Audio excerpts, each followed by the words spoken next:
Hello and welcome to my YouTube channel and blog. I'm Jenny Hall. Thanks for joining me for another Scrapbook Sunday scrapbook layout tutorial. Today I'm creating a scrapbook 12 by 12 classic page with one of the favorite photographs of my children when they were younger. I want to show you how I create pencil marks to help with placement design. Using a very light hand touch on the pencil, I create landmarks or key marks, different names for the same thing, but I make a pencil mark underneath where I want to remember something is supposed to be placed. A light hand will allow me to use the eraser to take back up those pencil marks. Seasonal Layers Thinlits Dies and Birthday Memories DSP will get me some very natural looking flowers. I'm going to use the die in the areas in between the images on the designer paper, which will lend a very natural look. It's a beautifully drawn paper, nice watercolor look in certain areas, so I'm using this to my advantage in a different way. A different piece of the DSP also works nicely to cut out a bird from Birds and Blooms Thinlits Dies. For the memory portion, I'm going to use Memories and More card pack. I like the Petal Garden variety.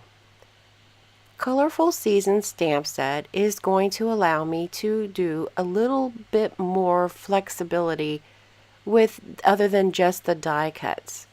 I'm going to use my silicone mat and blend 3 different inks together to get a color of fall leaves.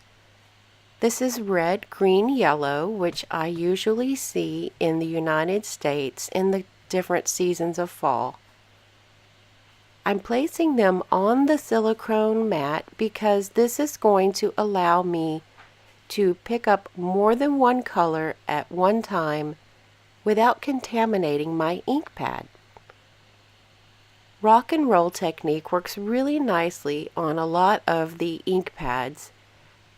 However, if you swipe it onto your silicone mat, there's no danger of mixing red with yellow and contaminating any of the ink pads. I've placed a piece of printer paper underneath my silicone mat just so that I can protect the rest of the page.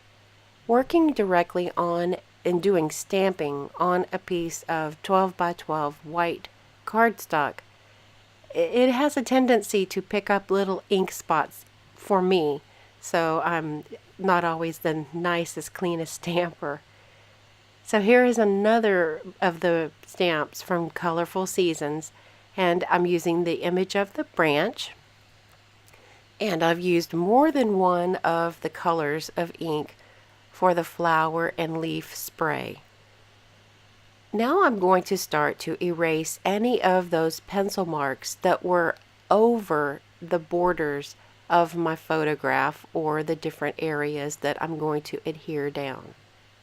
One piece of advice whenever you're adhering photographs, the back of the photograph paper does not like to pick up snail adhesive. So try it in small amounts or switch over to some glue dots, which is what I plan to do in the future. I have a trellis look of a little gold piece that is from that Memories and More card pack. It's so pretty and it fits perfectly with the design that I have in mind and this color theme. All of the colors that I've taken today are from the photograph itself. There's a pillow that's in the photograph with my children, and it has some very rich colors.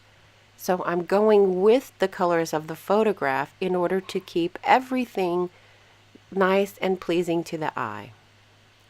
I've mounted one of the Memories and More cards to a piece of soft suede cardstock, and I have attached that with some mini dimensionals. I'm bringing the look of the leaves down to the bottom of the page to carry the design all the way through. And I attached a die cut that's a white tone on tone from the Seasonal Layers dies. I'm going with the same soft suede ink as I used for the cardstock background and for this branch die cut to carry that color theme down through 3 different points of a design triangle. The fine tip glue pen works perfectly to adhere all of these tiny bits down to the cardstock. Using the ink on a silicone mat is one way to also stretch out your ink pads. I've used it several different times and I plan to use it again to make a few little tick marks, and I'm also using it to pick up some ink for the bird to add with a sponge dauber. This will help me to not only concentrate on many different colors of ink that are in my project, but it helps to see them and know exactly what colors that I wanted and had in mind in my design concept. Sometimes when working on a lengthier project, it's easy to get lost in the process. I have my blender pen and I'm picking up some of the ink from that silicone mat, enhancing some of the colors on the stamped leaves.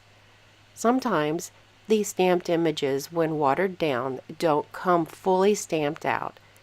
So this will allow me, with the blender pen and the ink from my silicone mat, to give a little more definition to some of the different areas. I'm also going to use this same ink to put a few of little clusters of dots for accents. What this is going to do is draw the eye to more of the fine details, and it's going to help to bring one central design all the way across from the upper right, swoosh back to the left, and then come back to the bottom right area of the design. Design is very important to me whenever I'm building a page because I want it to not just be a pretty memory, but I want it to also be pleasing to the eye. Thank you all for joining me for another card making tutorial. All of the products that I have used today are available in my online store. You can shop in my online store by going to jennystampsup.com and click Shop Now. There are also links for purchasing in the video description here on YouTube, down in the description of this video.